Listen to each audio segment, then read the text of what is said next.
Welcome back to my mental health and crime channel. My name is Huda London. This is the case of Jay Slater. May he rest in peace, condolence to his family, and may the correct justice be served. This is a rapper, songwriter, author, comedian, a television entertainer who started his career in 2002. Tyrone donates a lot to charity. He's a funny guy. The reason I'm talking a bit about him is because a YouTube creator called True Crime 111 was speculating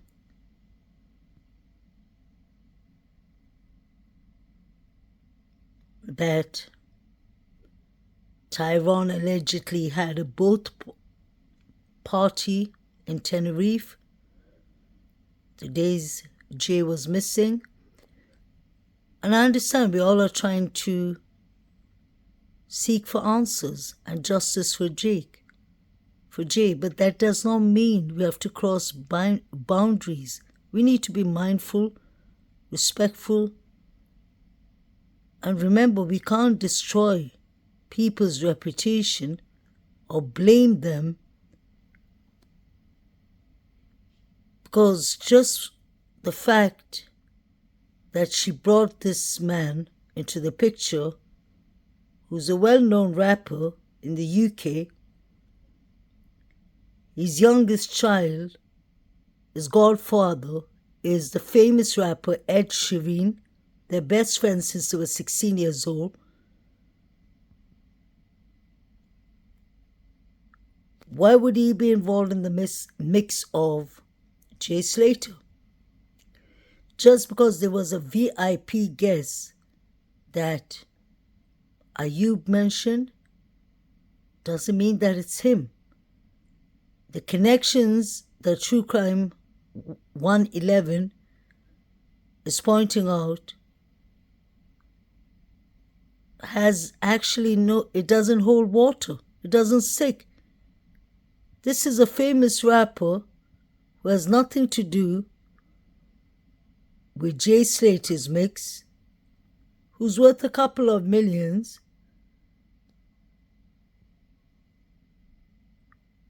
which I doubt has any time for this business or for Ayub or anyone else.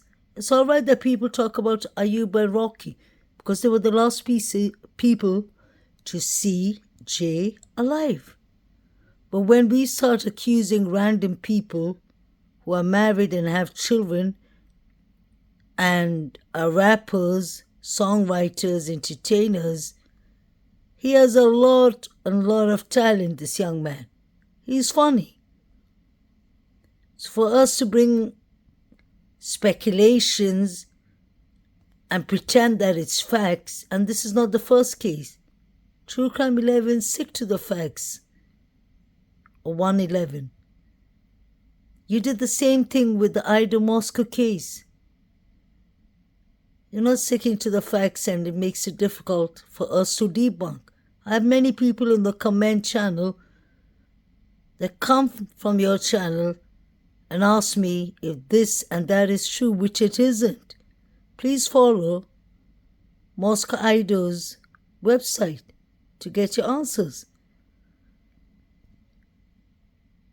As a licensed mental health counselor, it hurts me to see that the victims in Ida Moscow were disrespected by True Crime 111 because she read everything in the 4chan. There's a page in the 4chan that most of us know and we don't dare to even read it out. But she kept on reading the part where it spoke about Kaylee's mother in a very, very, very ugly way. And the triplet, Ethan and his brother and sister's mother, Stacy Chapin, about Kaylee, that she was fat and she was alcoholic. These are her words. So where does the unprofessionalism stop? You have to be mindful. These are families that are grieving. Big Nastie, his best friend is Ed Sheeran, the famous rapper. They've been friends since they were 15 years old. Ed Sheeran is the godfather of his son. So Big Nastie is a family man who has friends, who has actually a life. It's not right that we tarnish and destroy people's reputations, because we're just YouTube creators. These people can actually sue us. Big Nastie has a YouTube channel with 164K subscribers. So I don't understand why True Crime 111 or 111 is actually going so far. Let's give these victims a break, and their parents and their families. We are trying to work for justice. Been working on the Idaho Moscow case from the beginning, and it's almost 2 years. But when so much unnecessary rumors that do not even make sense, that have no research, no facts, no evidence, it becomes difficult for other channels like mine, because I have many people sending me emails and asking me, what is this and was this right? You've been in the case since the beginning. True Crime came into this case much later on. So please go back to the beginning of the Idaho Moscow case and respect the students and their parents. The same goes with Jay Slater, Big Nastie, and people that are not involved. Information we had, which was next to nothing. So we had to try and piece it all together ourselves. Yeah. So I was doing recce's, and then I would go out and search.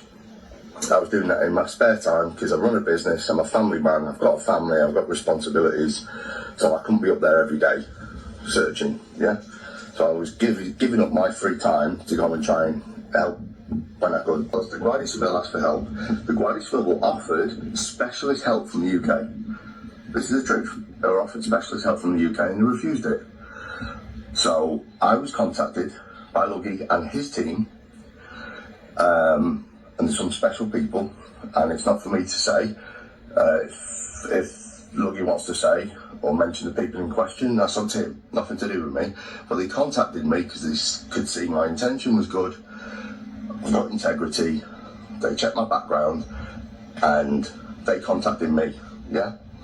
Then they put together, using LiDAR maps. If you don't know what a LiDAR map is, go online, Google it, and look what a LiDAR map is.